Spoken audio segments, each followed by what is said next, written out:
Welcome back again to Braille's channel. Nagbabalik po tayong muli para sa isa na namang informative videos na para po sa lahat. And this time ay para sa lahat ng PhilHealth members. Kung wala ka pa ring PhilHealth ID, o palagi mong nakakalimutan o either nasira o nawala, paano kung busy tayo lagi sa ating trabaho at walang time magpunta sa PhilHealth office para kumuha ng ID? Guys, may sagot po ang PhilHealth sa inyo. Dahil ngayon nga ay pwede na tayong makakuha ng ating PhilHealth ID through online lamang.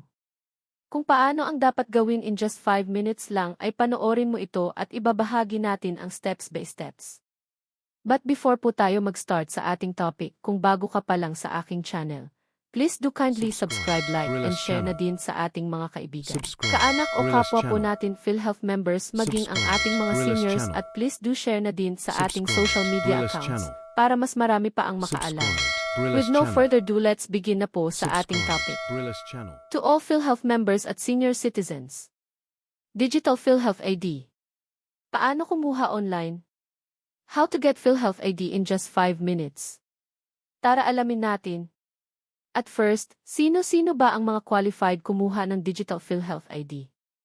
Ang lahat po ng PhilHealth members ay pwedeng maka-access sa kanilang Digital PhilHealth ID. Maging ito ay kabilang sa direct contributors or yung mga nagbabayad monthly ng kanilang PhilHealth contributions. Tulad ng employees, kasambahays, self-earning individuals, mga overseas Filipino workers at iba pa. At meron din tayong mga indirect contributors, sila yung automatic member na ng PhilHealth, wala silang binabayaran na monthly contributions dahil ang government na ang nagbabayad para sa kanila, tulad ng mga indigents, mga 4-piece members, mga senior citizens, PWDs, solo parent at iba pa. Paano nga ba makakakuha ng Digital PhilHealth ID in just 5 minutes? At first, kailangan po muna nating mag-download ng egov.ph sa ating mobile phone. Once nakapag-download na i-open lang natin ito at i-click lang ang Create New Account if bago ka pa lang, pero kung may account ka na ay just log in lang para mapunta ka sa iyong dashboard. Pero ngayon ay mag-create po muna tayo ng account. Kailangan nyo lang ilagay ang inyong pangalan at email address para makagawa ng account. Manghihingi po ito ng email code sa iyong email address na nilagay, ipasok mo lang ito para makapag-proceed. Then kailangan mong mag-assign ng iyong secret 6 digits MPIN para sa iyong account. Make sure na kayo lang po ang nakakaalam ng inyong MPIN dahil delikado po idyan ay makuha o malaman ng iba dahil pwede nilang ma-access ang inyong mga digital IDs at iba pang records. Just re-enter lang sa iyong MPIN then click Next. And dito ay partially meron ka ng eGov account, pero para ma-access mo lahat ng features, ay kailangan pa nating i-verify ang ating account. Click lang ang Verify Account. Babalik muli tayo sa ating personal details, ilagay lang ang mga kulang pa sa ating data, tulad ng citizenship, date of birth at gender, then click Next. Pagkatapos ang iyong current address at zip code, if hindi mo naman kabisado ang iyong zip code ay wag mo nang lagyan. Then click Next.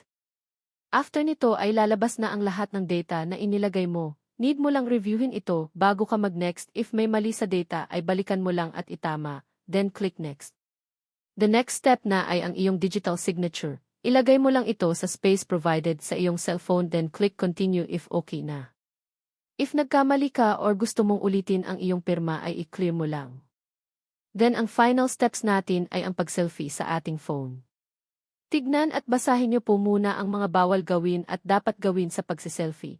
Then click lang ang tap to launch the camera. Once okay na ang selfie ay mapupunta ka na sa iyong dashboard menu. At dahil verify ka na ay pwede ka nang maka-access sa iyong account.